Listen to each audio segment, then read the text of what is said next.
Magandang araw mga banateros. Ito na naman ang inyong pinakapaboritong fake news peddler sa blat ng YouTube, Boss D at your service. Ang vlogger na hindi dapat pinaniniwalaan, ang vlogger na hindi dapat siniseryoso. Tayo ay dito, nandirito para mag-enjoy lang, magtawanan, para tayo ay kahit papaano mairaos natin ang araw, oras, habang tayo nagtatrabaho. Magandang araw sa lahat ng mga barateros na nakikinig ngayon, lalong-lalo na yung mga OFW na mga tropa pits natin na ginagamit tayong pangpalipas oras, libangan. Oo, laban lang, tatag lang. At panibagong araw, panibagong buhay. Pasasakitin na naman natin ang mga ulo at ay balon-balunan ng lahat ng mga salot sa lipunan. Lahat ng mga puro palusot, mga hindot, mga kupal, animal, mga buwisit, lahat ng mga sindikato, magnanakaw, kurakot, membro ng Kuratong Baliling, mangumit, magmandurukot, mandurugas, mga durobo sa gobyerno, mga demonyo, Satanas, Judas, Barabas, Hestas. Palakpakan. Mga bossing, mainit pa rin. Lunis na lunis. At katulad ng lagi natin sinasabi, nako mga boss, meron po tayong bagong Facebook page. Bakit tayo nagtayo ng bagong Facebook page? Meron tayong bagong Facebook page, yung Boss Dada 2.0. Facebook yon. Meron tayong YouTube, yung Boss Dada 2.0. Ayan, nandiyan dyan sa taas. Pero meron din tayong isang bagong Facebook. Kasi yung Facebook natin na nasa 300,000 plus yung followers, mukhang kinakangkong. Verified yun, verified account yun. May blue check yun. Oo, pero mukhang kinakangkong ng mga hayop, ng mga hudas dyan sa putang ng meta na yan. Mga tarantado talaga yan. So ngayon gusto nila mangyari yung ano natin na yun, yung Facebook page natin na yun. Kasi sobrang lakas talaga nun Mantakin mo, 3-4 na buwan pa lang yung Facebook na yun. Grabe kaagad yung subscriber, grabe yung engagement, grabe yung followings. Talagang naramdaman ng lahat yung presensya ng ating Facebook na yan, at tinatangkilik ng husto yan. Pucha yan. Ngayon meron akong nadiskubre, mga bossing, para sa mga nagko-content sa Facebook. Kasi ako, pag may nadidiskubre ko, hindi ko yan nililihim. Inaano ko yan. Talagang inilalabas ko yan para makatulong sa lahat. Kasi ang importante dito multiplication mas kailangan mas marami tayong, halimbawa, yung mga katulad ng ginagawa natin, di ba, nag-expose ng lahat ng katiwalian sa gobyerno. Kailangan lahat tayo, sama-sama marami. Kaya nga, kung matatandaan nyo yun, nagpunta kami sa Davao, we gathered, hindi lang we gathered, pero noong yung mga kaibigan natin na mga vloggers, yung mga grupo ni Boss Mildo, na mga nagmumotor na mga vloggers, na mga Duterte supporters, nag-message sila sa akin, sabi nila, Boss D, nandito pa kayo sa Davao, Barateros, baka naman pwede ma-meet namin kayo. Tara, sama-sama tayo. Tapos sama-samang nagpunta dyan sa 911. Collab. Kasi sa amin, ang mga vloggers, lalo na yung mga kapwa namin vloggers, we do not look at them or see them as a competition. Nakikita namin sila as a colleague, as an ally, na kaparehas ng advokasya namin o na nagkakalat ng mga katiwalian sa gobyerno, tumusuporta sa mga Duterte, good governance, yung mga pinakapakalat lahat ng mga magagandang nagawa ni Pangulong Duterte noon para magkaroon ng guide lahat ng mga tao, pati yung mga nasa gobyerno, kung papaano papatakbuhin ng bayang Pilipinas. Hindi mo naman kailangan maging matalino sobra-sobra para mapatakbo mo tong bayan na ito Kailangan lang naman magkaroon ka ng puso para sa mga taga-Pilipinas Huwag ka lang naman magnakaw huwag ka lang naman magnakaw, sigurado. Mapapaunlad mo naman ang bayang Pilipinas dahil magagaling naman yung mga nakapalibot sa iyo, yung mga pwede ka naman kumuha ng mga magagaling na tao na makakatulong mo kung hindi ka magaling sa ekonomiya. Kasi hindi naman pwedeng isang tao ka tapos alam mo lahat, mababaliw ka nun. Mauulol ka nun kapag ganun, yung putyang ina, kabisado mo lahat, ikaw yung pinakamagaling. Kasi sabi nga nila, the moment, I heard this from a very wise mayor. The moment that you think na alam mo na lahat, wala na. ibig sabihin nun, baliw ka na. Oo, that's when yung the moment na sabihin mo na mas magaling ako sa tao na to at the moment na sabihin mo na alam ko lahat, walang mas magaling, ako lang, doon magkakaroon ng problema. Parang ito si Bongbong, may problema sa utak, maluwag yung tornilyo. Oo, iniisip niya, siyang pinakamagaling, iniisip niya, alam niya lahat, iniisip niya, maayos lahat, o kita mo. May topak. O, kasi pag tinanong mo si Pangulong Duterte, do you think ikaw ang sugo ng langit na presidente? Ikaw ang pinakamagaling na presidente? Si Pangulong Duterte will tell you, palagay ko hindi. Hindi, kasi nung nag-aaral ako, mahina naman ang utak ko. Mababa yung mga grado ko. Tapos, 8 years ako sa high school. So, hindi ako magaling. Hindi magaling si Pangulong Duterte, pero ang kay Pangulong Duterte, ang maganda kay Pangulong Duterte, naranasan niya yung maging mayor sa isang mahirap at magulo na probinsya. Kaya nalaman niya kung ano yung problema at nasolusyonan niya yung problema na yun. Sa haba ng panunungkulan niya sa Davao City, yung Davao City na malungkot, yung Davao City na magulo, yung Davao City na madumi, na walang kakwenta-kwentang probinsya, napalago niya, and look at Davao City now. So, pero hindi niya sinasabi na napakagaling niya. Pero in-involve niya yung sarili niya. Pumupunta siya sa mga pinakamalalayong mga lugar, mga IPs dyan sa Davao City, para lang maabot niya kung ano yung problema nila, and kung may magagawa yung gobyerno, which lagi naman meron.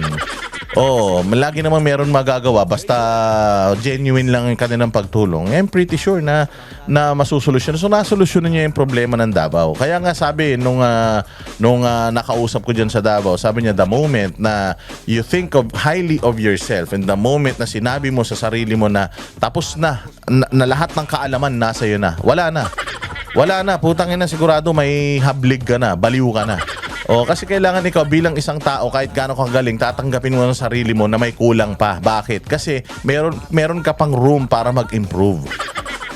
Na lagi mong yung utak mo, lagi mong lalagyan ng espasyo para laging may bagong impormasyon pa din. Kasi ang buhay ng tao, bagamat paulit-ulit lang yung ginagawa natin, lagi kang may bagong matututunan, at kailangan bukas ang mata at ang tenga mo sa lahat ng mga bagay. Kahit alam mo na, kailangan pakinggan mo yung ibang anggulo para mas maintindihan mo.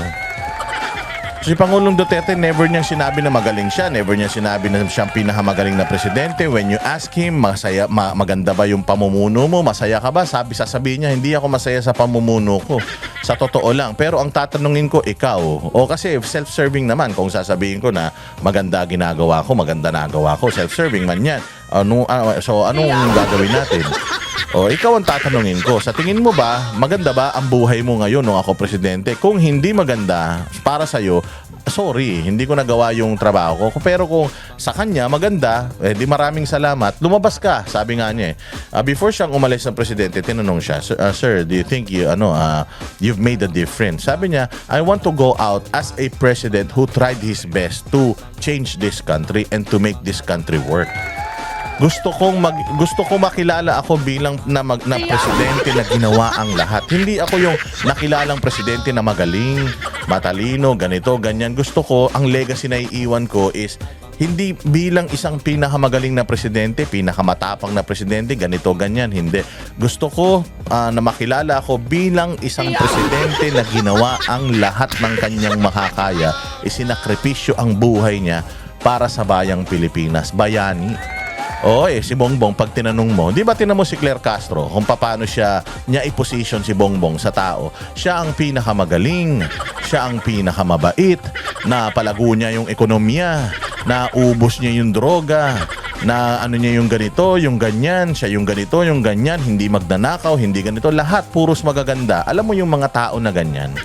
Yung mga tao na putang ina, ibinibenta nila ng sobra-sobra yung sarili nila. Alam mo yung mga tao na yan, basura yan, mga bulok, mga inutil yan, mga hindot yan. Mga mababaho pa yan sa alipunga. Kasi tinan mo. Pagka meron ako Mercedes-Benz, kapag meron ako Mercedes-Benz, ibibenta ko pa ba siya sa'yo? Kailangan ko ba siyang ipagmalaki sa'yo? Kailangan ko ba siya sabihin na ganito yan, ganito yan, ganito yan, ganito yan? Hindi. Kasi nga, alam mo, Mercedes-Benz na yan, high-end yan, top of the line yan.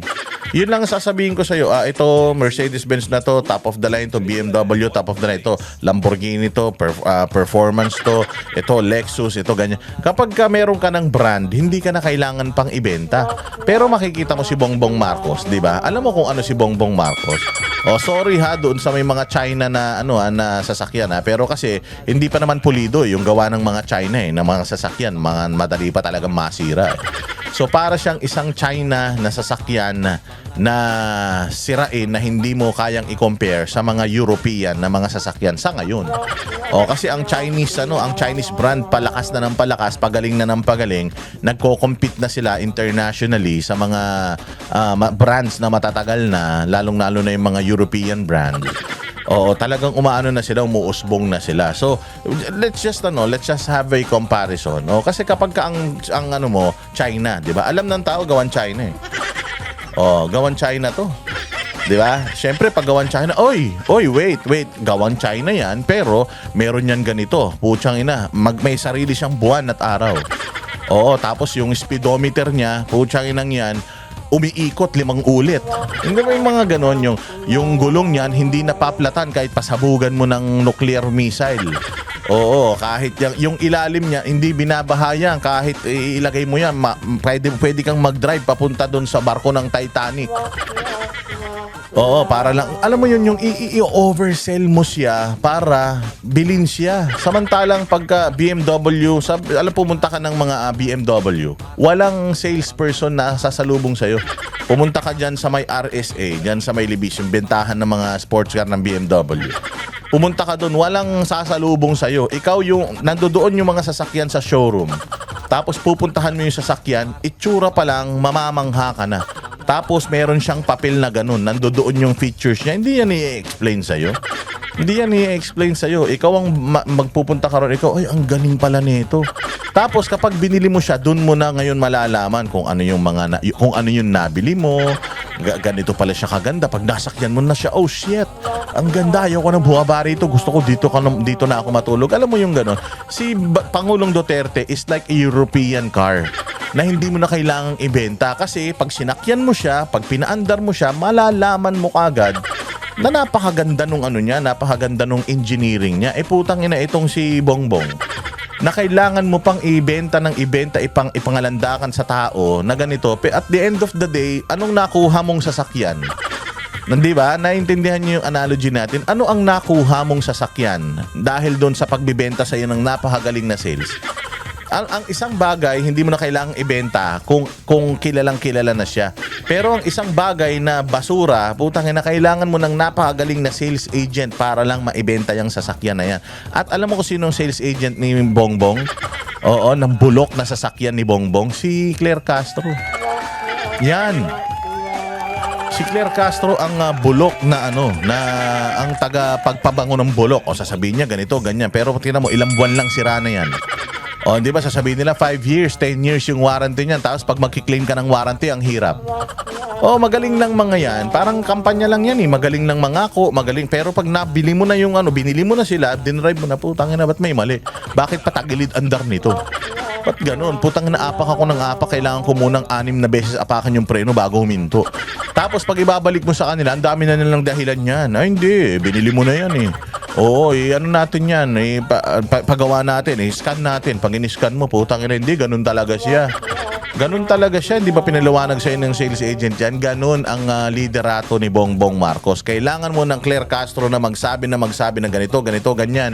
Maganda, pangit, maganda, pangit ang mga Duterte, maganda siya, magapogi si Marcos. Hanggang ganun, gagawin niya lahat yan para itong si Bongbong, may benta niya. Pero sa totoo lang, bulok yung nabili natin. O ngayon, mabalik tayo dun sa Facebook. O yung Facebook natin, yan ang ginagamit natin. Yan ang vessel natin para mailabas sa taong bayan, sa lahat ng mga botante at mga magiging botante pa lang sa Pilipinas na putsang na hindi tayo dapat nagpapabudol. So kailangan natin sama-sama tayo. Kailangan hindi tayo nag-aaway-away. Kailangan talagang solido ang ating samahan. Walang labis, walang kulang. Kailangan the more we are na nagkakaisa, mas malakas ang boses natin. Huwag tayo mag-away-away. Yung mga vloggers dyan, huwag na tayo mag-away-away. wag na tayong masyadong chismisan ng chismisan kasi hindi tayo ang main character dito. Hindi tayo ang ang bida rito. Tayo ay ginagamit lang ng Panginoon at ginagamit ng pagkakataon. Sumikat tayo ng bahagya sa social media. Gamitin natin yung ating impluwensya para para ikalat ang lahat ng mga kababuyan ng gobyerno na to at i-counter itong putangin ng media na ito. So mag-follow kayo dyan sa Boss Dada 2.0. Mag-follow din kayo doon sa Facebook natin na bago. Sinishare ko na yan doon sa ating original. Yung ating original na Facebook, gumagana pa naman. Kaya lang, limitado na. Hindi na siya ino-offer ni Facebook. Kasi, ang bilis ng angat nun eh. Ang ginawa ni Facebook, nilagay niya siya sa dulo. Oo, nilagay ni Meta siya sa dulo. Ano yun na? Verified account siya na. Nilagay siya sa dulo. So, ngayon, hindi na siya lumalabas sa mga feed ninyo. Kailangan pupuntahan nyo siya lagi. Tapos, i-share nyo ng i-share. Kayo na, humihingi ako ng tulong sa inyo, napuntahan yung channel ko, itong YouTube natin, yung dalawang YouTube natin para i-share yung videos, yung Facebook natin para i-share yung mga upload videos, status, lahat ng mga pinopost natin yan, i-reshare ninyo para tuloy-tuloy yung paglakas natin kasi nga nasa kanila ang kapangyarihan eh. Sila ang may-ari ng ng Facebook. So ang gagawin nila, kukunin yung account mo, lalagyan ng violation tapos ilalagay sa dulo. So instead, tayo yung ino-offer sa mga tao dahil marami tayong followers, hindi tayo lalabas sa wall ng mga followers natin. So kailangan para lumabas tayo sa wall ng iba at sa wall ng mga ng mga followers, kailangan i-share nyo ng i-share yung video at saka yung mga post uploads. Okay? Tulungan tayo. Ngayon, yung sinasabi ko kanina na knowledge na nalaman ko sa Facebook, kailangan ganito gawin ninyo. 'Di ba maraming mga pictures na kumakalat, pictures. Ang gagawin, yung mga pictures na yan, peke. Yung pictures na yan, pag pinost mo, kahit yung caption mo naman nagtatanong, may question mark yung caption mo, putang ina, nila yon, i-flag nila yon, iti-take down nila yung page mo. Oo, kasi nadali ako doon sa isang post ni Raffy Tulfo, yung mga Duterte daw ang may kasalanan ng lahat ng mga problema ng bayan ngayon. I know na hindi tama yun. It was fake. Alam ko yun. Pero ang ginawa ko, pinost ko yun, tapos yung caption ko doon, nagtatanong, sabi ko, totoo bang sinabi to ni Raffy Tulfo? Totoo bang kasi nung nakaraan na nagkaroon ng hearing si Raffy Tulfo kaya nagkaroon ng pressure sa Meta. So ngayon, yung picture na yun na ginamit ko, doon sila nagbase na fake daw yung picture na yun. Therefore, kailangan daw, nagkaroon ng violation yung ating page, kailangan daw mati-take down siya. Putang ina niyan. Ang caption nung pagkakalagay ko doon, totoo ba ito? O, hindi ba? So, you're asking a question. Yes, nandoon yung picture na yun, but you're asking questions. So, dapat parehas nilang tinitingnan yun. Yung laman noong mismong post o hindi ko naman sinabi doon na ito ang sinabi ni Erwin ni Raffy Tulfo. Oo, mga hayop talaga kayo. Wala namang ganun. Ang nilagay naman natin doon, totoo ba ito? We're asking confirmation kung totoo ba yung picture na yun. Pero kita mo, nagkaroon ng violation. So, I suggest mga bossing, pag may mga nakita kayong mga pictures, wag nyo nang i-post. Ang maganda, i-ano nyo na lang, either edit nyo yung photo na may question mark para at least kasi AI lang nag-ano niyan ang nagche-check niyan, or kung hindi man, wag na kayong mag-post ng picture, status na lang. Halimbawa, may narinig kayo, sinabi ni Claire Castro, status na lang ilagay nyo. Status na lang, hindi nyo kailangan yung visual aid na yon, yung picture na yon para yung words na nilagay nyo doon basahin. Oo, tsagain na lang natin kasi bait talaga 'yan. Gagawa sila ng sandamukal na mga fake na mga pictures, tapos itatag 'yon, ilalagay 'yon sa system ng Meta, sasabihin na these pictures, these images are fake. The moment that you use it, kahit na yung caption mo maayos, yung caption mo hindi naman sinasabing totoo 'yon, maniwala kayo. Unless hindi mo lalagyan yun ng X na gano'n, yung picture na 'yon, ifa-flag yung mga account ninyo. Kaya ingat-ingat kayo mga kababayan ko, ha? Oo, ingat-ingat. Kailangan anuhin natin. At nako po, ito na nga, syempre magsimula na tayo dahil mahaba-haba itong isang video na nakalap natin. Dahil, di ba, mainit na hindi binabalita ng mainstream media. Masyado itong issue na ito, yung text messages na natanggap. Alam ko naman na nabasa nyo na ito, pero for me, gusto ko pa din na marinig ninyo ito at paulit-ulit nating pag-usapan ito. Matindi ito mga bossing. Kailangan nating gawin ito Dahil alam nyo naman na maraming mga ano ngayon, maraming mga balimbing ngayon. Oo, na mga bumabali-baliktad. Bago yan, gusto kong panoorin ninyo itong isang balimbing na ito. O, tingnan ninyo ha. O, wait lang. Asa na ba? Ito, pakinggan nyo tong balimbing. The one and only Inday Sara. I just congratulated her. Napansin nyo? I just Napansin nyo si Sharon Cuneta dyan? Oh, si Sharon Cuneta, kung titingnan mo dyan, balyena pa siya. Para pa siyang super Perry na sinasakyan. Sakay na.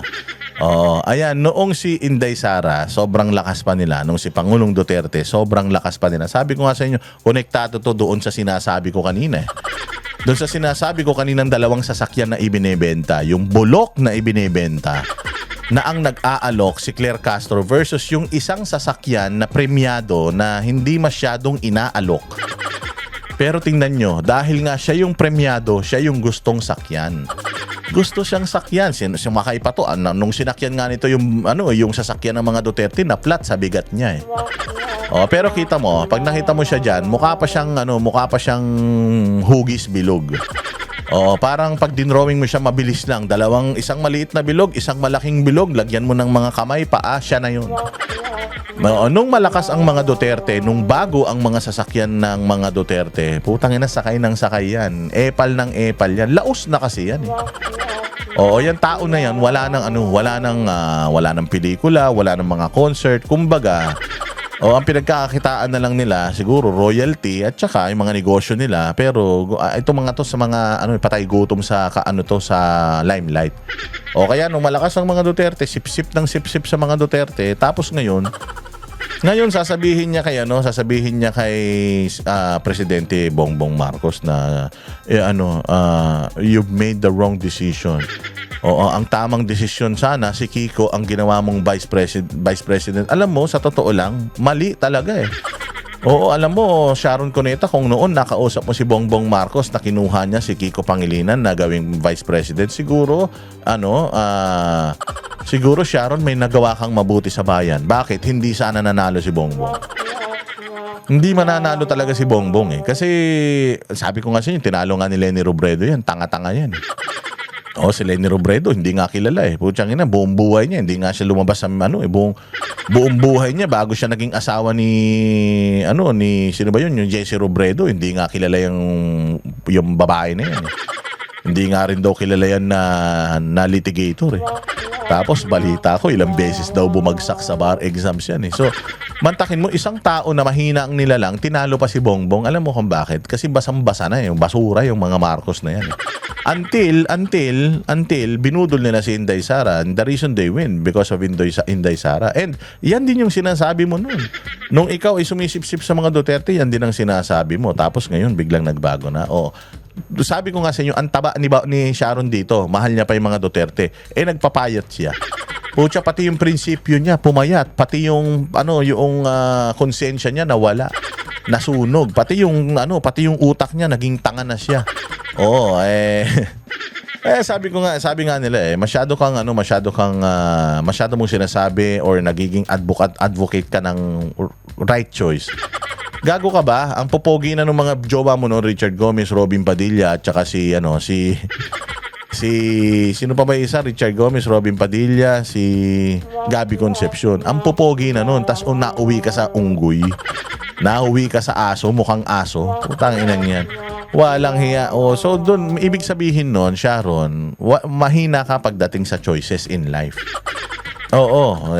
Nabuntis ka nga ng iba eh.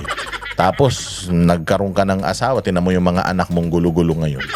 Tatlo yata yung anak niya, may lalaki. Buti na lang yung lalaki, hindi nila masyadong pinakikita. Pero yung dalawa, Diyos ko po, ang gugulo ng utak. Yung isa, yung nasa Amerika yata yun, gulong-gulo sa gender niya. Di niya alam kung ano ba talaga siya, girl, boy, bakla, tomboy, di niya alam. Basta, isa siyang bagay, para siyang lapis. Wala siyang kasarian, parang ganun. Yung isa naman, yung mukhang kamoting kahoy na anak niya, putsang ina, sabi ko, kamoting kahoy, gago ka talaga. Tarantado. Magalit na naman sila sa'yo. Pero yung anak nga niya na mukhang kamoting kahoy na pinaglihi sa mangga, kita mo, ayaw din kay Bongbong Marcos, putsang inang yan, kung ano-anong mga ginagawa sa social media. O, wala, magulo pamilya nyo. Magulo kayo. Ayusin nyo muna yung pamilya nyo, mga relasyon nyo sa pamilya nyo bago kayo makialam sa politika, mga hudas kayo. O. Congratulated her because napakaganda ng Davao. From the moment I arrived, sabi ko malinis na ito noon, maganda na. Bakit parang mas maganda? We've been friends for a long time. I met her in the 80s, 90s, and we have not lost touch. So, this was long before your father decided to run. So matagal na daw sila magkaibigan. Ganda raw sa Davao, ganito, ganyan. Yung pagka maganda sa sakyan mo, yan yung sinasabi ko eh. Pag maganda sa sakyan mo, lahat gustong sumakay. Lahat gustong sumakay. Ay, kita mo ngayon, yung sasakyan ni Bongbong, hindi ba? O, pa-retire na yung sasakyan na to, nagpalit ng sasakyan. Putang ina yung sasakyan ni Bongbong, substandard. Substandard, putang ina parang gawa sa kahoy eh. Madaling masira. O, tingnan mo, walang sumasakay, si Sharon lang. O, pinasasakay na nila si Sharon kasi nga, putang ina, pumayat na eh. Hindi niya na masisira yung mga spring nung coils ng mga sasakyan. So gumagamit na sila ng mga tao, personalities para mapabango yung kanilang mga tawag dito, mapabango yung kanilang image, mapaganda yung kanilang mga tawag diyan, mapaganda yung kanilang mga itsura. Kailangan nilang gumamit ng kung sino-sino ng tao, mga bossing. Kita nyo naman, di ba kay Pangulong Duterte, sila mismo yung sumasakay, hindi naman humihingi ang mga Duterte na pagandahin yung mga pangalan nila or yung image nila, pero the people are speaking for them. Sabi nga, let your work tell the story. Itong mga bongbong, kailangan pa nila magbayad ng mga sandamukal na mga kung sino-sino para pabanguhin lang yung mga pangalan nila kasi nga mabantot sila. Kailangan pa nila ng mga sales agents na babayaran na mga madadaldal, mga sales agent para ibenta yung kanilang sasakyan versus kay Pangulong Duterte, sasakyan lang yan, hindi mo na kailangang ibenta yan. It will sell itself, sabi nga. Di ba?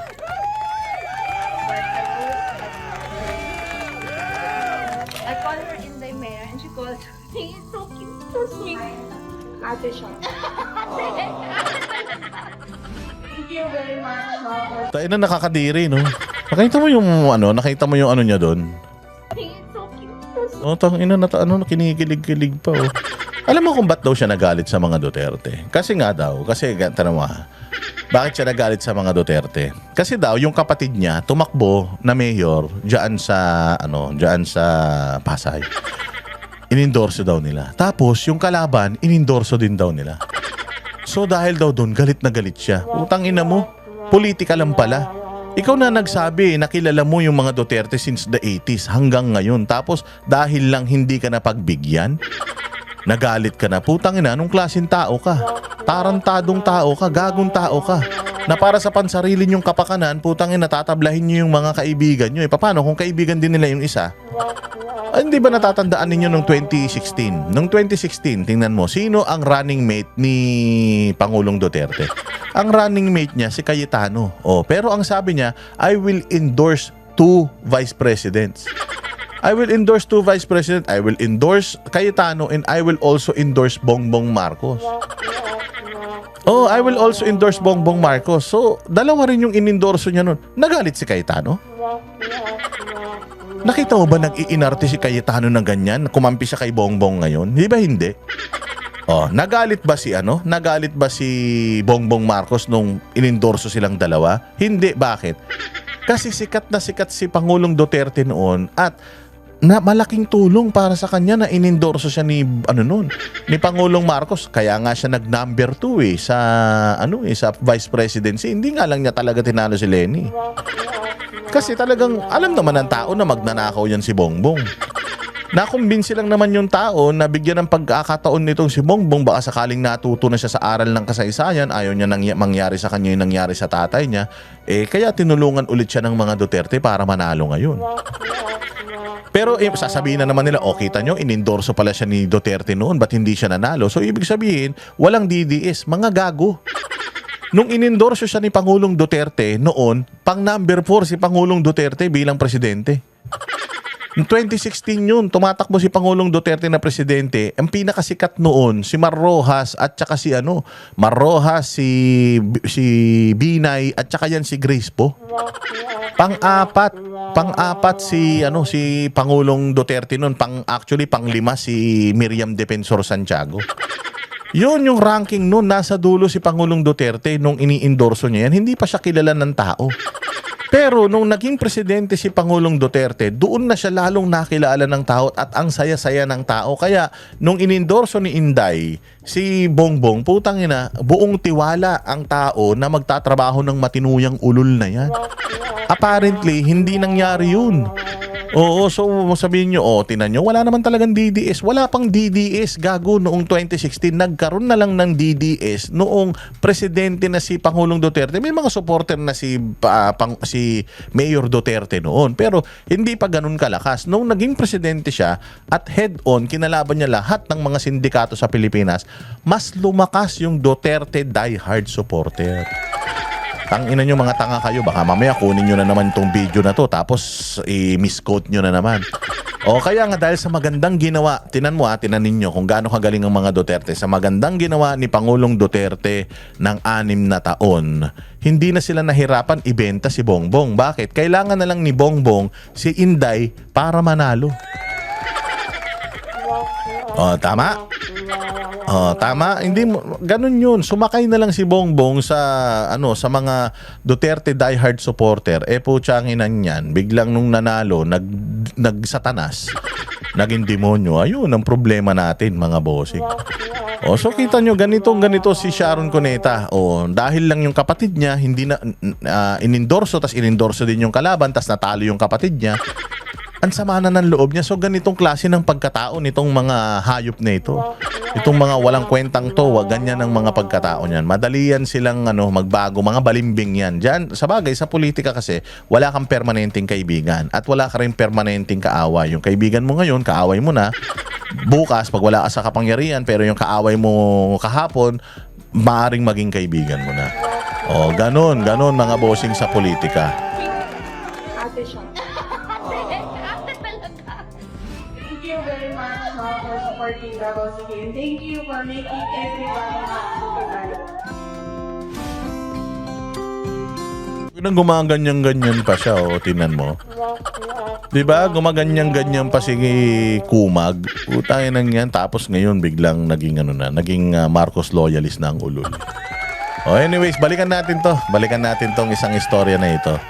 Yung istorya ng text messages. Kasi nga dahil nga lumalabas yung mga text messages na yan, hindi to masyadong pinipick up ng media. Kailangan nating paulit-ulitin na i-play ito for people to understand na yung impeachment ni VP Sara, wala nang kwenta talaga yan. Yung impeachment ni VP Sara dapat hindi na yan siya mag-push through dahil mas malaki ang kasalanan ni Bongbong Marcos sa bayang Pilipinas in terms of pagnanakaw. Nakakahiya, sabi nga ni Claire Castro, nakakahiya daw na maging anak ng isang most corrupt. Nakakahiya, Claire Castro, maging anak ng isang most corrupt. Na if you Google Marcos Sr. If you check the Guinness World Record, Guinness World Record, kapag ang isang tao may nagawa siya sa buhay niya na siya pa lang ang nakakagawa, halimbawa, pinakamaraming nakaing hotdog, pinakamaraming lumabas na ebak, isang ire. Pinakamalakas na regla, parang tsunami, ganon.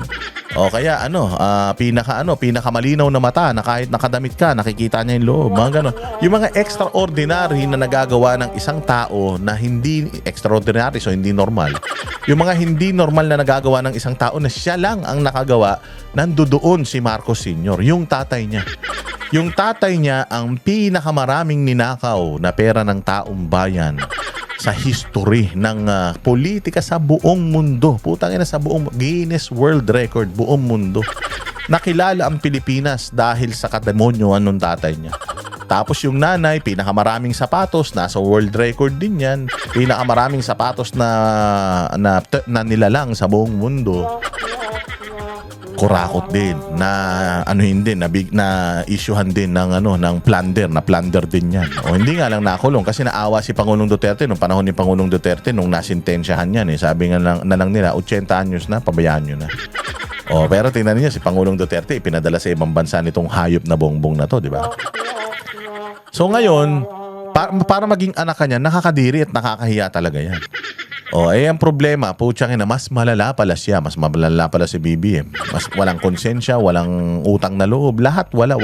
As in, wala. Itong taon na to, sabi ko nga sa inyo, ang iiyak lang dito mga 5 piraso kapag nawala sa mundo to. Baka lahat, buong Pilipinas magparty, baka buong taon magpi tayo ng tribute at nabawasan ng demonyo sa Pilipinas pag nawala yan. Hindi yan mawala na patayin mo, hindi ganoon Ibig sabihin, halimbawa, 'di ba, may sakit ngayon tapos maglaho parang bula. Baka nga magbunyi pa yung mga tao kaysa sa malungkot. Pero sana wag ka muna mawawala. Maganda yung sakit mo, kung may sakit ka man, kailangan pagdusahan mo yan. Mas maganda yung unti-unti inuupos ka na, putang na kahit gaano karami yung pera na kinuha ninyo sa bayang Pilipinas, di umano. Di umano hindi natin sure kung totoo yun pero sa dami ng perang nakuha nila di umano, yung alam mo yung kahit bayaran mo si Satanas, hindi mo na siya hindi niya na tinatanggap yung bayad mo, yung inuunti-unti kanya kinakain yung karni mo, hindi ka na makalakad, tumatay ka na sa pagtulog. Yung mga hindi ka na nakakatulog dahil pag pumipikit ka, nakikita mo na yung mga mukha ng mga namatay sa flood control, mga pinatay ng mga magulang mo. Yun yung gusto nating talagang maranasan niya di ba? Ito pakinggan natin itong hindi nga lumalabas sa media, itong text message na to. Grabe to. Yung impeachment ni VP dapat X na, dito na tayo mag-focus. Play natin to mga bossing. Adrian Bersamin, who was the PLLO, the liaison officer, and President Bongbong Marcos. I'm going to start again from the beginning, Congressman. I hope you don't mind. So your point of view. Ano ho ba? Paano to? Who, what, when, where, how, why? How did it all happen? Well, Thursday yun Thursday, I was called by Congressman Libiste. Sabi niya kung pwede kayong mag-meet sa Makati. Tapos pinakita niya sa akin yung text messages allegedly between the President and Yusek Bersamin, Adrian Bersamin. Then, sabi ko sa kanya, meron ka bang Sabi niya, nakuha niya raw yun because Adrian, nung binanggit yung pangalan nila, ni E.S. Bersamin at ni Adrian, ni Lucas Senator, Bersamin and Adrian Bersamin. Ni Senator Lacson, na may kinalaman dun sa flood control mess na binigyan sila ng 8 billion ni Yusek Bernardo.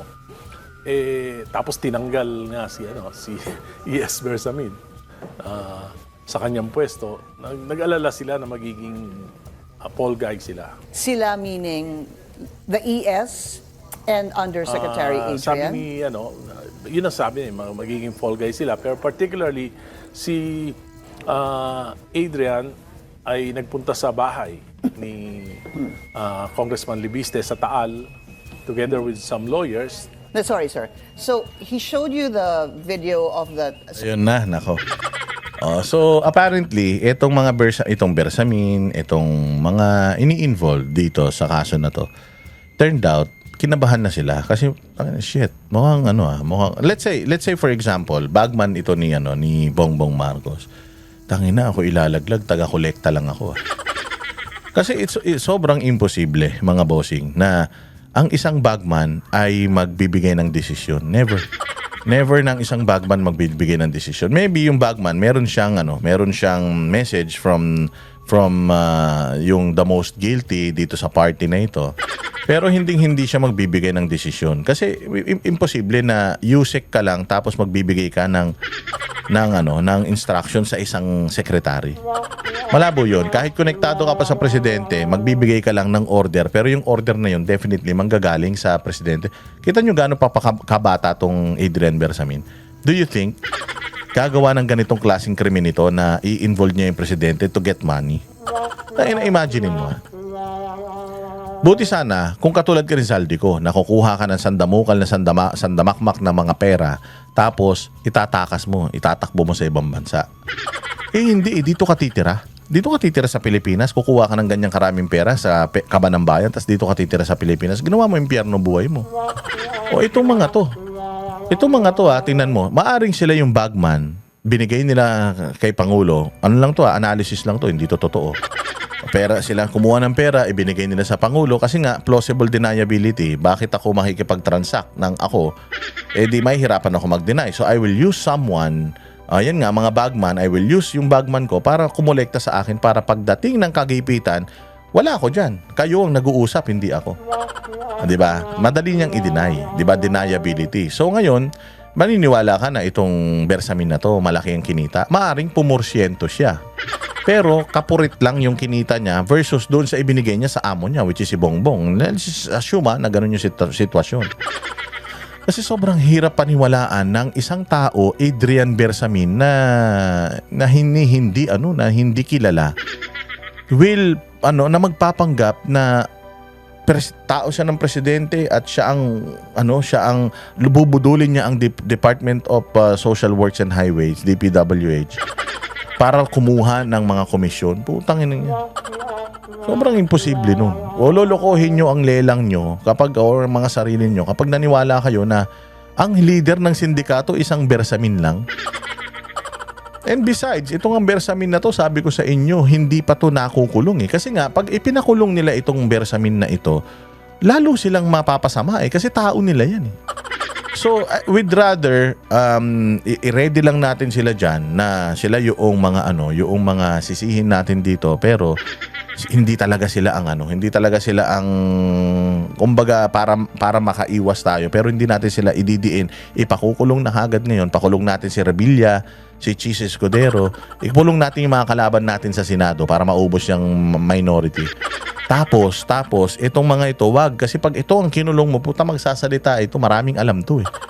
The reason why hindi pa nakakasuhan ng mga yan ngayon or pinapatawag ang mga yan ngayon kasi nga putsang ina, ituturo nila yung taas eh. Ngayon, itong sila Bersamin, Adrian Bersamin, tunog sila, putang ina, ilalaglag tayo. So ngayon, before pa sila ilaglag, pumunta sila kay Libiste, pinakita nila yung text message exchange na yun.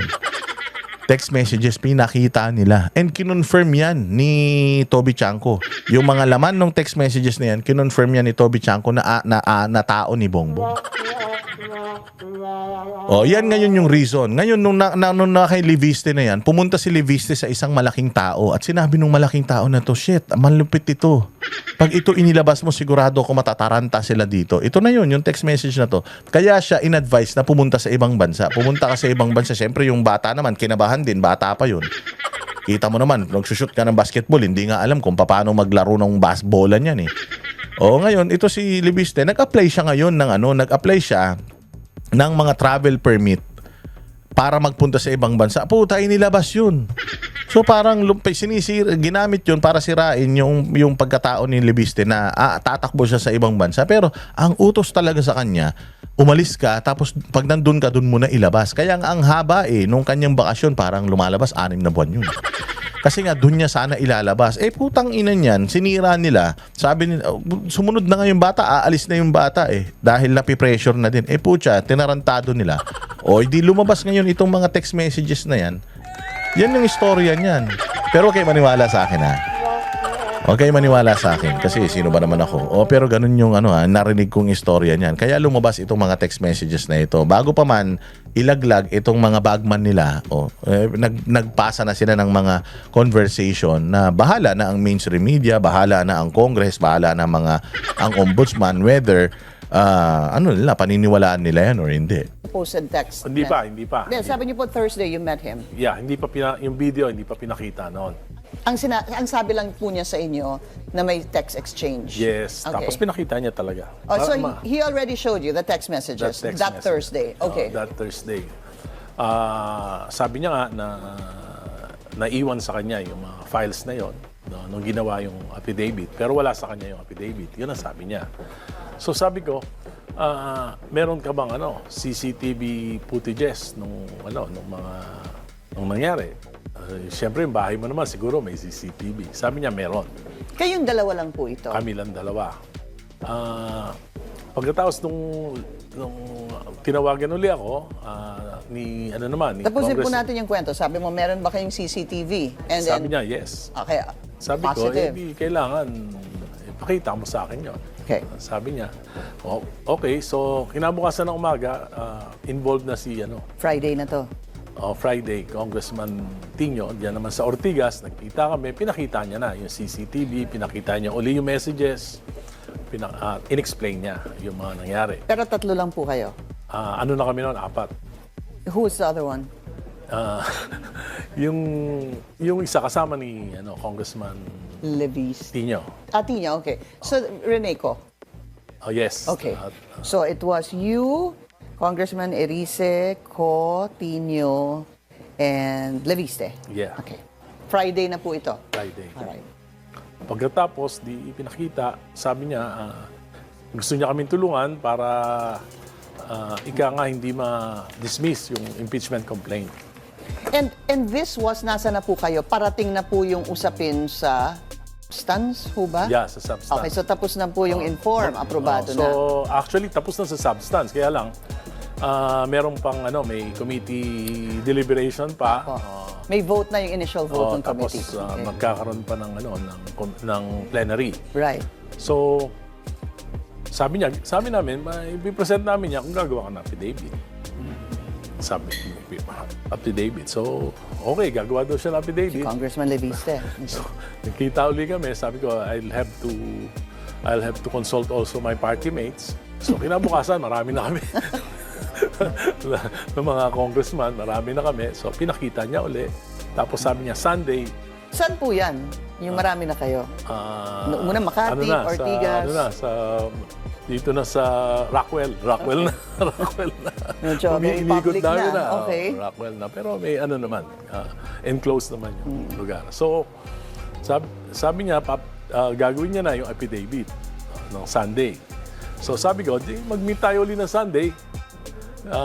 Sabi ko, pupunta ako sa Manila Memorial kasi pupunta ako kay Pinoy kasi birthday niya noon, February 8. Pagkatapos makikikain ako dun sa Aquino family sa East Ocean. Okay. Sabi ko, magre-reserve ako ng isang room doon. Sa Rojas Boulevard, ang Macapagal Avenue. Sabi ko, magre-reserve ako sa room, punta kayo doon. So pagdating ko doon, ang sabi, parang atras na. Si Ayaw na. Congressman Leviste. Kasi ayaw daw nung nila Adrian, ayaw na, natatakot na. But who went to meet? Nakikita nyo, kailangan nyo marinig tong istorya na to. How paano nila nakuha yung yung text message na yan. Kasi yun ang sasabihin nila, walang walang basis yan. Ganito, ganyan, posible na, bigla nagkaroon ng ganyan. Hindi. Lumapit kay Leviste yung mga tao kasi nakita nila si Leviste lang talaga yung nakatutok doon sa iskandalo yung ibang mga congressman, ibang mga senador wala O ngayon si Leviste naman ipinakita na ito pero sabi ng mga pinagpakitaan ni Leviste, gawa ka ng affidavit para maipresenta natin to kasi baka mamaya sabihin nila gawa-gawa ito. So syempre sasabihin ni Leviste yun doon sa mga lumapit sa kanya, ayaw, wag kasi nga kaya nga namin yan binigay sa iyo in full confidence kasi nga ayaw namin na pag-initan kami. Pero nararamdaman namin it's about to happen. Kumbaga, lang to insurance policy lang namin to na at least may mangyari man sa amin, nabigay na namin sa iyo. Kaya lang sabi ni Leviste, hindi nga pwedeng ganun Kasi they will still ask how I got it. So kailangan maano natin to, kailangan na natin to gawin. Nag-back out ngayon itong sila Bersamin. So hindi na natuloy na magkaroon ng affidavit and all na kaya ito inilalabas na lang nila Erice kasi sabi nila Erice po, hindi pwedeng hindi lumabas yan. Nakita ko naman na kung depende na sa tao kung paniniwalaan ako o hindi, pero hindi to gawa-gawa dahil nakita ko mismo meron. So yun yung pinaiintindi sa atin dito. Pinapaalam sa inyo paano nila nakuha yung mga mensahe na yun. Paano nangyari na nagkaroon ng biglang ganun ang Makabayan, si Ko at saka si Erice. Paano sila nagkaroon ng knowledge tungkol doon. Galing yun kay Leviste na nag-back out kalaunan dahil nga ayaw na noong whistleblower niya.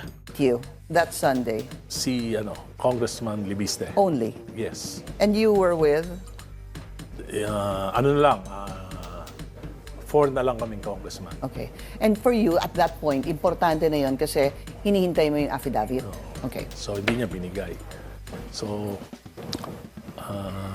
pero nag-effort pa rin si Congressman Tino during the plenary deliberation.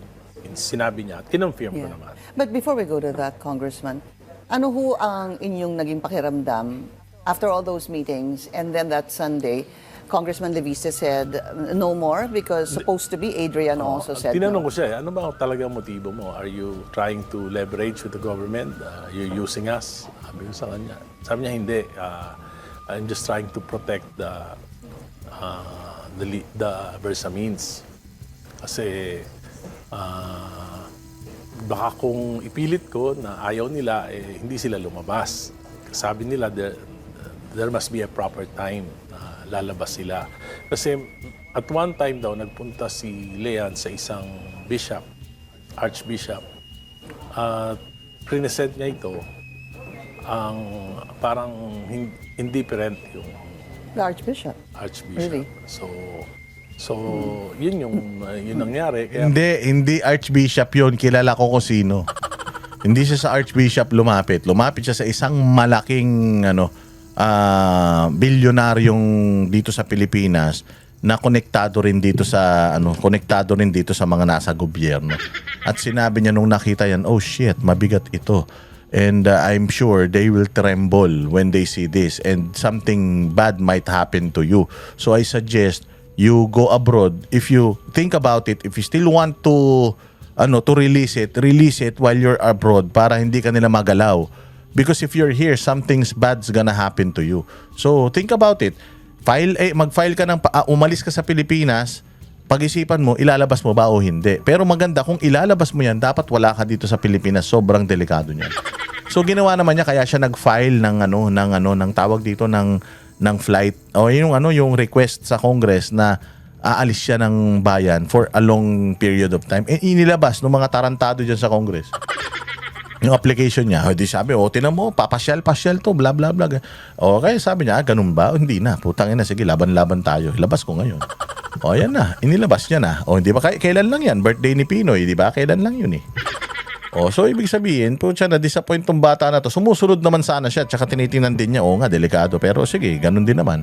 Tangina, di magka-leche-leche tayo lahat. parang kinakabahan. Parang ang iniisip nila, very powerful yung involved ng mga tao. Tignan nyo, parehas, very powerful yung involved, delikado yan, maraming pera yung pinag-uusapan. Kahit gaano ka kayaman, hindi mo kayang protektahan sarili mo. Pucha, mini-missile ngayon yung mga sasakyan eh. Dito sa Pilipinas, alam mo yun, parehas na parehas, pero hindi yan pare. Ako na nagsasabi. Hindi ko na sasabihin ko sino. Tapos wala silang suporta ng taong bayan, ng civil society. So yun yung... But did you believe him? Did you believe Congressman Leviste? Yung Did you believe... narration of facts, okay sa akin. Narration of facts, including the... Kasi hindi, yung nakita ko yung mga text exchange, Yeah. very detailed. Pagkatapos nakalagay doon kung magkano yung mga binibigay. Actually, tinanong ko si Congressman Chanco, totoo ba na binayaran mo si Andrew E. ng ganito? Yes, sabi niya. Dahil nandoon yung mga expenses. Tapos I'll go first to the text messages later. Sorry, sir, because Yan, we're talking about 61 million nung 2025. Magkano binayad nila kay Andrew E. nung 2022? 61 million, grabe. Sabi ko nga sa inyo, dapat pag-imbestigahan to si Andrew E. kung totoo yan. Kasi 61 million binayad nila dun sa tao. Tangina, saan galing yun? Saan galing yun? Naisose ba yun? Nailagay ba sa mga sose ng mga senador yan? Kaya naman pala ito si Ping Lacson, hindi pinoprotektahan niya ito si Bongbong kasi alyado sila eh. Mantakin mo yung pera sa flood control, napupunta pala sa kampanya. Hindi ba kinampanya ni Bongbong Marcos si Tito Soto, si Ping Lacson at kung sino-sino pa yung sa mga alyansa? Ibig sabihin yung perang ginagamit nila Tito Soto at saka nila Lacson doon sa kampanya nila noong nakaraan galing sa nakaw. Utang ina. Delikado yan. Dapat yan ang iniimbestigahan. Yan ang sinasabi ko sa inyo, Lacson tsaka Soto eh. Putang ina ninyo, lumalabas yung mga baho ninyo. Masyado kayong self-righteous, masyado kayong, kaya pala panay ang protection nyo eh sa mga, totoong magnanakaw sa flood control. Kaya pala kung sino-sino yung mga pinagkukulong. Kaya pala tinitiran nyo yung mga kasama yung mga senador eh. Damay pala kayo dyan eh. Ay kasi sabi ni Erice, tinanong niya si Chanco ang tawag dito yung campaign manager nila nung panahon na yan ng alyansa. O sabi nila, Chanco, totoo ba binayaran mo si Andrew 61 million? Oo, utang ina. So tama yung nandito sa text message. na kinonfirm niyan. So, ibig sabihin, kung napunta kay Andrew A. galing sa flood control project, ibig sabihin, yung ginagamit sa kampanya na yan, galing sa flood control project, di ba? Oh, yan pa ngayon dapat na na imbestigahan pati ng COMELEC eh. I want to lose my train of thought here. So you believe it because there were very specific messages doon po sa text And exchanges. there are other matters na diniscuss na hindi naman related sa Yeah, that's where I want. I mean, apart from this, what else made you believe him? may mga ayoko na lang banggitin ngayon kasi may involved pang ibang mga tao dun sa although hindi naman damaging pero Such as? mga issues, mga national issues. So, wag na lang siguro. So because of that, hindi lang kasi pera, may nakita ho kayong may realidad talaga dun sa mga text message na nangyari. And then sabi mo nga, tinanong mo si Congressman Toby, he was the campaign manager of the Alyansa then, kung binayaran nila si Andrew E. ng Tapos, tinanong ko, totoo ba na binigyan niyo yung mga senatorial candidates na totoo naman. Sabi niya, totoo. Pero hindi naman daw dumadaan sa kanya yung pera. Ayaw niya raw Yung mga kandidato ng nakaraang administrasyon ng administrasyon na to nung 2025 binigyan ng pera galing dito sa flood control. It was campaign manager si Toby Chanco and Toby Chanco confirmed it. Ibig sabihin legit. Legit yun na ang ginagamit ng alyansa according to this report or to this interview. Ang ginagamit ng alyansa noon flood control, nilulunod nila yung mga tao. Yung mga tao putang ina nangangamatay. Yung mga tao hayop na yan, talagang kahirapan ang inaabot dahil dito sa mga ghost projects. Tapos ginagamit pambudol sa inyo mismo, putang ina. Yung mga bumoto sa mga yan, putang ina nyo, nabaha kayo, kasalanan nyo yan, putang ina nyo, kaya kayo nababaha, putang ina yung ginamit para mabaha kayo, putang ina ginamit nila, tas binoto nyo pa. Ito na yung ginisa na kayo sa sarili nyong mantika, kayo pa yung nagsindi ng apoy. O hayop na yan. Oo. O hindi ba? Sige, sino dito ang bumoto sa alyansa? Kahit isang senador lang, kay Lacson, kay Tito Soto. Ang inang yan, binaha ka? Yung bakit ka binabaha, yung very reason bakit ka binabaha, yung very reason ba't namatay yung mga kamag-anak ninyo sa sobrang ragasan ng tubig nung nakaraang bagyo, the very reason why, yun mismo yung binoto mo. So yung tao na nagnakaw sa'yo, yun mismo ang binoto mo. Yun mismo ang pumunta sa lamay mo at nagsabi na kawawa naman tong tao na to. Yun mismo yun. Putang ina, ganyang kademonyo, kasatanas yung mga politiko natin sa Pilipinas, nakakasuka. Sa kanya yung pera, basta siya lang nagtuturo kung kanino-kanino bibigyan sa campaign. Kasi baka daw pagdudahan siya kasi nga ayaw niya raw ng mga ganon. Pero hindi niya naman daw alam kung anong source ng pera. I was gonna go there because maybe to some it is quite normal. To others, it's not very normal. Kasi minsan sinasabi, hindi naman kami binigyan ng aming partido. Yung iba naman sinasabi, hindi sinasabi, pero alam naman nating nabigyan. So that does not make the story completely true. Yes. Except for the other part Kasi sabi of ko, the text totoo bang messages. ganitong amount ang binigay mo? Yeah. Totoo. Tinawaran ko pa nga yan. Mukhang di na sabi sa akin. Ano naman si Toby? But, mabiro din yun. when you were saying about, so you believed it because of the context, what was included Yes. in the text messages. You said something a while ago that medyo nagkaroon po kayo ng konting concern dahil baka the congressman was using it as a leverage Yes. against Tinanong ko sa kanya, the government. sabi ko, may problema ka ba dyan sa negosyo mo, sa solar? Sabi niya, wala. I can defend myself. I'm not afraid for my safety. I'm afraid for Adrian. Parang gano'n. Okay. So, because I'm sure medyo naging concern din nyo yun sinagot dahil... ko pa, hanggang ngayon nagte-text kami. Sabi ko, alam mo, lahat naman ng bagay sa mundo may risk. Sabi ko, I think, sabi niya kasi, sabi ko sa kanya, it's the duty and responsibility of Adrian to come out and speak the truth. Bata pa siya. Sabi ko, baka he can recover his soul and his dignity. Sabi ko sa kanya. Yun ang sabi niya. I agree. Sabi naman niya, I agree. But syempre, sila yun eh. Sabi ganun. Saka, sabi sa akin Leon, ang key dito, kung makikita niyan, yung mga taong bayan ay may suporta na siguro lalabas siya. That's what they're probably waiting for. Kaya nga I was going to ask, dahil sinabi na ni Congressman Tino nung isang araw, the other day pa ata, and then because you were also Actually, we're adding pressure to That's why. the Bersamins to come out That's and why. speak the truth. Diba? Yun ang sinasabi Kasi namin. I guess what I'm trying to point out here is, sinabi niyo Narinig ninyo yun. Let us convince this Bersamins to speak up kasi wala na kayong lusot dito. Forever nang ano yung pangalan nyo dito. And siguro sabi ko nga sa inyo, kung ang mga Duterte, si Inday Sara at lahat ng mga si Victor Rodriguez, kung sino-sino pa yung mga tinrider nila, kung kaya nilang tridorin yan at tinrider nila yung Bersamin na tsuhin mo, si ES Bersamin, kayang-kayang gawin sa'yo. So, wag mo nang hayaan na mag-antay ka pa because baka mamaya niyan, bala na yung pumunta sa'yo. A dead man cannot speak. Oo, ang patay na, hindi na kaya magsalita niyan. Kaya habang buhay ka pa, and I am telling you, nanganganib talaga ang buhay mo. Whether magsalita ka o hindi, mas nanganganib ang buhay mo kung hindi ka magsasalita. Kasi kung hindi ka magsasalita, ang dali kang patayin, wala ka namang statement pa eh. Pero kung magsalita ka na ngayon, tapos saka ka nila patayin, walang ibang sisisihin kundi sila. So I'd rather na magsalita na ako ngayon, I will face the consequence. Total, ginawa ko naman lahat yan, and at the end of the day, makakasuhan, mamamatay pa rin naman ako, ipapapatay pa rin naman ako ng mga yan. Might as well, makaamanos man lang ako. Maano ko man lang sila.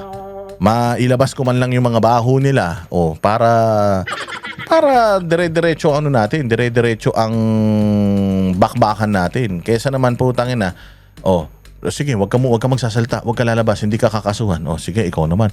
Ano ka lang diyan, tago ka lang diyan. Tapos binaril ka. Pinatay ka. Wala na. Ano na nangyari? Putang na, nakalusot sila. Isang buhay ka lang. Mano ba naman yung patayin ka nila? Ang dami nilang pinatay sa napakarami nilang pinatay sa baha. Napakarami nilang pinatay sa corruption nila. Isang buhay ka lang naman. Mano ba naman? Walang loyalty.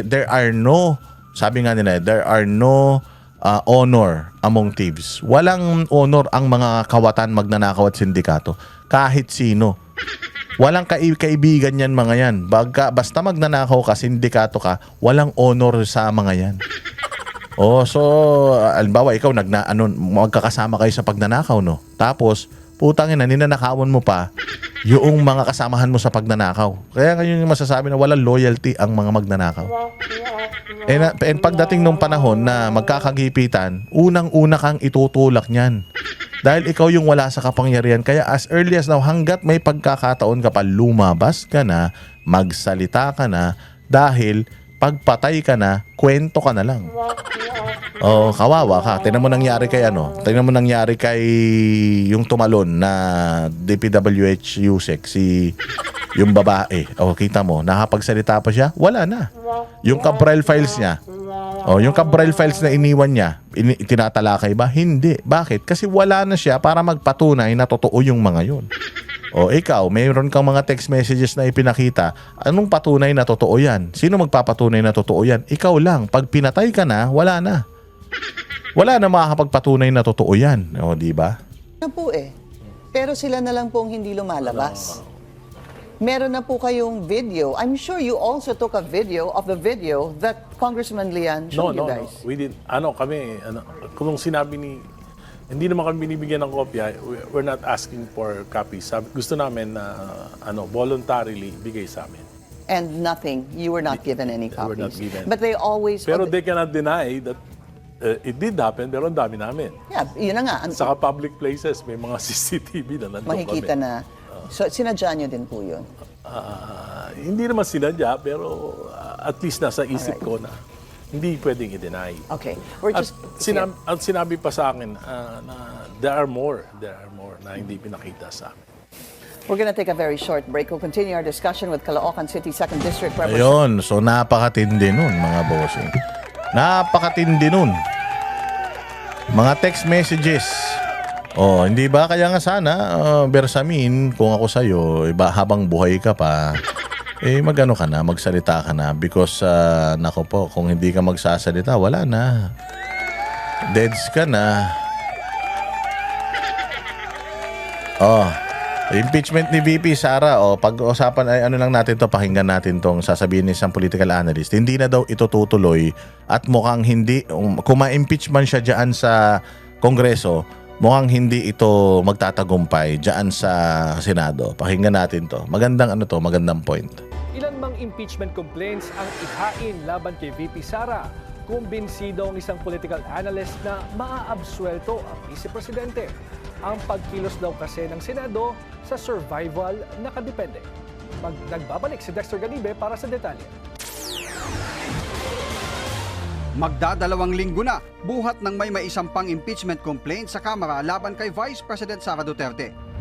Hanggang ngayon, hindi pa naikakalendaryo para maisama sa agenda of the day sa regular session ng Kamara. Tingin ng political analyst na si Froilan Calilong, maaring may kinalaman ito sa mga numero sa Senado. I think they're really looking at the numbers right now. And for as long as wala pa talagang sigurado na tatawid from the minority to the majority, hindi sila gagalaw muna. Sa kasalukuyang komposisyon ng Senado, 15 ang nasa majority. Siyam naman ang nasa minorya na karamihan ay taga-suporta ng mga Duterte. Pero nakasaad sa batas, kailangan ng 2/3 ng Senado ang sasang-ayon sa conviction ng isang impeachable official na kung susumahin, 16 na boto ang kailangan.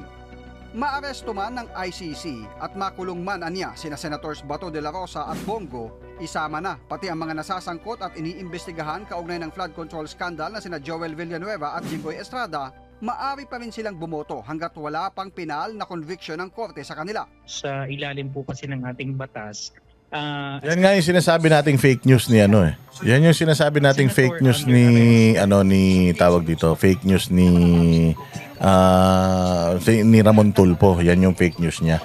Na ito daw ito daw sila mga senador di na makakaboto. Putang na tanga. Si Leila de Lima naging senador pa rin kahit nakakulong. technically retain yung kanyang seat unless may conviction na with finality o kaya siya ay nag-resign o na-expelled by a 2/3 vote. So in the short term, the Senate will remain intact. Naniniwala naman si Professor Calilong na uusad sa full impeachment trial sakaling umakyat sa Senado ang impeachment case ni VP Sara. Pero kung sakaling umabot man anya ang botohan sa kung iko-convict o hindi ang VP, mas malamang na ma-acquit ito dahil hindi aabot sa 16 ang boboto para i-convict si Duterte. Yes, 2/3. Kailangan 2/3. Hindi pwedeng kasi ang lumalabas Siyam Siyam yung yung senador. Tapos 13, tama ba? 13. Yes, 13 yung kabila. So kailangan pa nila ng 3. Hindi nga natin alam kung yung 13 na yun boboto in favor sa impeachment ni Inday Sara. Tandaan ninyo, yung mga Villar, pa rin yan. Kahit papaano, alam ng mga Villar, siyempre, mga Villar, sarili lang nila iniintindi nila. Alam ng mga Villar na magiging presidente to balang araw. Oo, so mapoprotektahan pa rin kahit papaano yung kanilang interes sa negosyo. Ewan ko lang kung tatrabawin sila ni Inday. Pero sinasabi ko lang na na itong si Inday Sara, hindi hindi makakakuha ng 16 na boto diyan sa Senado. Pihado 'yan.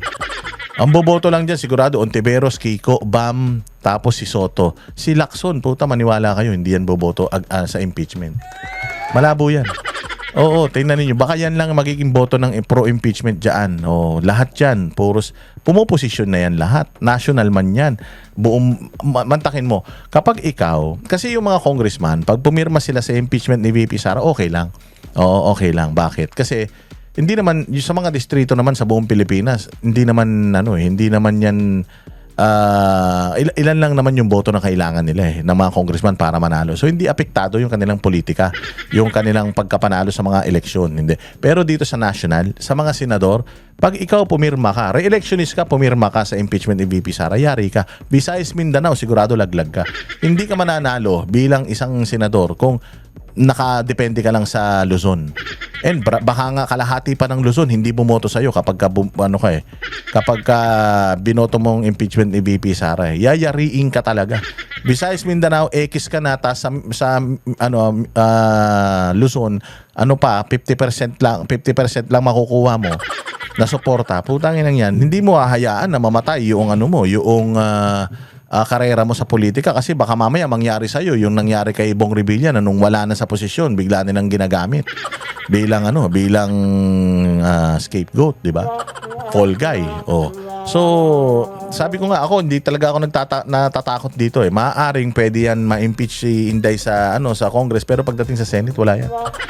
Wala yan, para palapit na ng palapit. Imagine.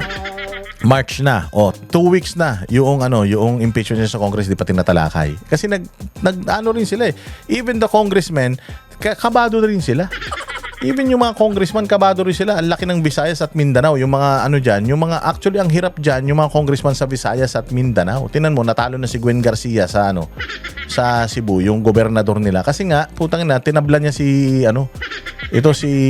Inday. Putya, pagdating sa impeachment, yung Visayas at Mindanao, kung ikaw congressman ka na pipirma ka sa impeachment ni Inday, putya, masisira ka na sa yung mga congressman sa Visayas Mindanao, masisira ka, sasabihin na tangina ka. Tangina nyo, binoto namin kayo para protektahan nyo yung interest namin, tapos putang ina, isang Bisaya pinapa-impeach ninyo, kalahi natin yan. Putya, mas nakikinig kayo dun sa taga-norte na wala namang alam. Magagalit ang tao. Kaya yung mga congressman ngayon medyo hesitant na rin sila. Sabi ko nga sa inyo, maaring lumusot ito sa Congress, maaari, pero inevitable. Tapos na, it's a done deal already. Magiging presidente si Inday Sara sa 2028. Sa 2027, tapos na boxing, maniwala kayo. Magugulitang noong unang bahagi ng 20th Congress, 19 ang bumoto para i-archive ang naunang impeachment sa VP. Kasama na rito ang karamihang nasa kasalukuyang mayorya ngayon, gaya ni na Majority Leader Mig Zubiri, Senators Loren Legarda, JB Ejercito, Sherwin Gatchalian, Pia Cayetano, Lito Lapid, Erwin at Rafi Tulfo, magkapatid na Mark at Camille Villar. I highly doubt it if they could still muster enough strength to actually file another impeachment complaint by next year. Kasi sa ngayon pa lang nararamdaman na ng ating mga kababayan, may impeachment fatigue na po tayo eh. Mawawala na ng traction yan because the president is already entering the lame duck phase of his presidency. Yun ang pinakamasakit sa lahat. Ako, I don't want to be associated with the lame duck president. Kasi patapos na yan eh. Sabi ko nga sa inyo, di ba sila Pangulong Duterte, nung papasok sila sa Malacanang, ang dami nila. Nung palabas na sila, ang konti na lang nila. Lalo pa kaya ito? Lalo pa kaya ito na alam nila na paglabas nito ni Bongbong, maliligo to ng sandamukal na kaso at mas masahol pa kaysa sa inabot ni Pangulong Duterte yung aabutin nito. Si Pangulong Duterte na walang ginawa sa bayang Pilipinas eh. Ganyan ang inabot. Si Bongbong pa kaya na walang ginawa kundi abusuhin ang mga Pilipino. Kaya ako ngayon, ayaw ko na ma-associate dyan. Si Sharon na lang. Bayaan mo, dalawa sila magsama. Pero wala nang gustong ma-associate sa isang presidente na laos na. Sa isang presidente na palubog na. Sa isang presidente na wala nang kwenta. Di ba? Kaya ayan. Asa naman si Kalilong na hindi hahantong ang administrasyon sa pananakot sa ilang nasa minorya na may kinakaharap na investigasyon sa flood control scandal para himuking lumipat sa mayorya o bumoto para sa conviction kapalit ng pagbinbin ng kanilang kaso. Para sa agenda. Wala na yan. Hindi na yan. Maaring ngayon pa lang ginagawa na nila yan eh. Kasi chilling effect yung ginawa nila kay Senator Bong Revilla. And itong mga senador na, kaya nga ICC ginagamit nila eh. Kay Bongo, kay Bato, tapos yung kay Chis Escudero, Villanueva at saka kay Jinggoy, ang ginagamit naman nila yung itong flood control scandal para ma-pressure itong mga ito na if ever ma-convince ang Congress na i-impeach si VP at mapunta rito manalo yung impeachment kay VP. Well, sorry, kasi nga meron na tayong fatigue. Pagod na ang tao na isisi lahat kay Inday Sara. Kumbaga, alam na nung tao na ginagawang punching bag ng administrasyon na ito, ang mga Duterte. And pagod na ang tao sa ginagawang taktika ng administrasyon na ito para sirain ang mga Duterte. So, I'm pretty sure the people will, ang magiging ahente nitong sasakyan ng mga Duterte, taong bayan ang magsasabi na itong sasakyan na ito ang naging mabuti sa bayang Pilipinas at poprotektahan namin itong mga pamilya na ito para sa bayang Pilipinas. Mabuhay kayo, Banateros. Magkita-kita po tayo ulit sa susunod na vlog. Follow po kayo sa lahat ng mga accounts natin, both Facebook, TikTok, Instagram, YouTube, lahat i-follow ninyo. Mas marami pa tayong mga ganitong content in the future. Thank you very much.